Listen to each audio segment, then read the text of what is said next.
유러피언 그랑프리라 불리는 모든 경기가 막을 내렸습니다. 이번 경기 시작 전 오랜만에 영 드라이버가 프랙티스 세션에 참가한다는 소식을 전해왔습니다. 먼저 오스트리아에서 충격을 줬던 맥라렌의 알렉스 던이 피아스트리의 차량을 통해 출전하고, 알핀은 자우버를 통해서도 선보였던 폴 아론을 콜라핀토의 차량에 탑승시켰습니다. 프랙티스 1은 러셀 차량이 기기적 이슈만 발생하고 이외의 시간은 모두 정상적인 세션으로 이루어졌습니다. 맥라렌과의 시퀀스 차이가 있을 수 있지만 페라리가 1-2로 세션을 마무리했고, 몬차에서의 페라리는 할 수 있다라는 희망을 심어주기도 했습니다. 그리고 안토넬리는 작년의 악몽을 다시 한번 본인의 홈 그랑프리에서 겪게 됐습니다. 다행히 부딪힌 것은 없었지만 세션 초반부터 자갈밭에 갇히면서 1시간 중 무려 50분을 손해봤고, 이 세션에 노리스가 1위 자리에 올랐지만 윌리엄스의 사인스가 하루 동안 모두 탑3의 이름을 올리며 고속 서킷에서는 나름 힘을 쓸 수 있는 팀이라는 것을 증명해 보였습니다. 그리고 프랙티스 3까지 르클레르는 2위 자리를 소송하는 데 성공했고, 자우버가 예상외로 빠른 기록으로 중상위권에 자리 잡을 만한 성능을 보여주며 모든 준비를 끝마쳤습니다. Q1입니다. 메르세데스가 미디엄 타이어를 사용하는 변칙 전력을 사용하며 변수를 노려봤고, 러셀은 단연간의 경험으로 가장 빠른 기록을 작성했으나 안토넬리는 어려움을 겪는 상황을 맞이했습니다.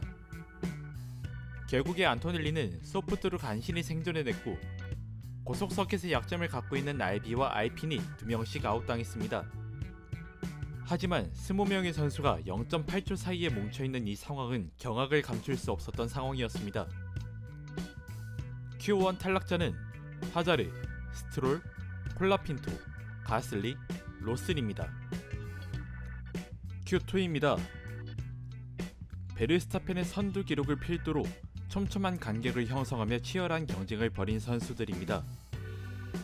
그 와중에 노리스는 직전의 실수를 발판 삼아 제2의 전략을 들고 나왔고, 첫 번째 플랭랩 결과는 썩 좋지 않았던 모습입니다.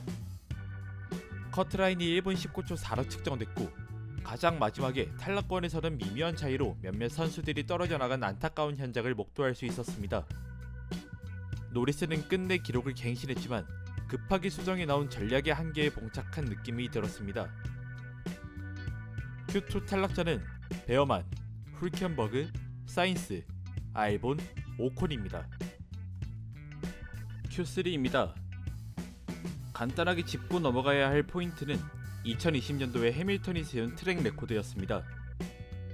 1분 18초 867의 기록을 깰 수 있을지에 대한 관심만이 깊어졌으나 그 대상이 누군지에 집중하지 못했었는데, 베르스타펜이 선두에서 잠정 폴시터의 자격을 선점했습니다. 반면 노리스는 볼톨레토보다도 느린 기록이라 불안감이 증폭됐고, 반대로 볼톨레토의 입장에서는 진정한 슈퍼 루키가 누구인지를 분명히 드러낼 수 있었던 장면이라고 생각됩니다.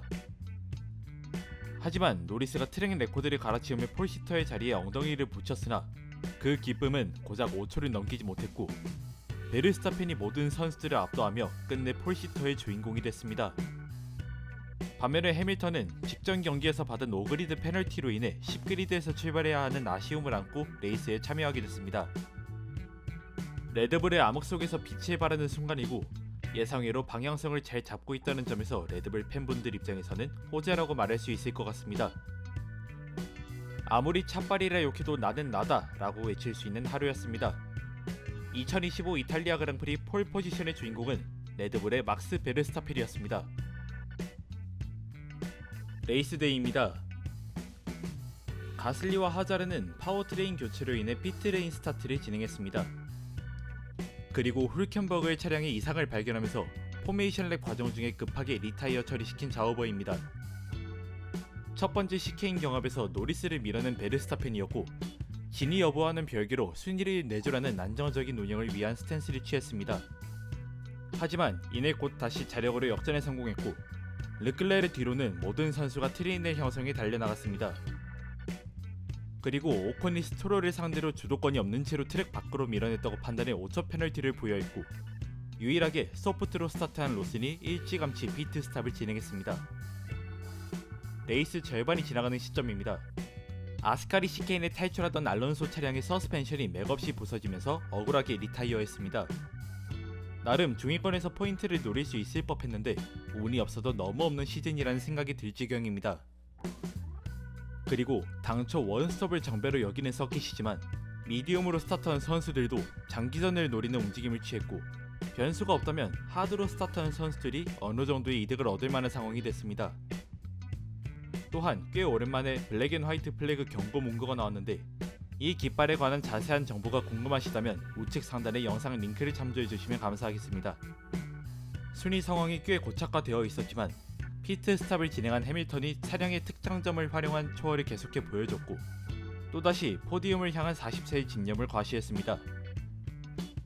이후 레이스가 10렙 남은 상황에 여전히 피트인을 진행하지 않은 드라이버가 5명이 있었는데 이 선수들은 오로지 세이프티카라는 변수를 기대했기 때문에 손해를 감수하고서라도 기다려야만 했습니다.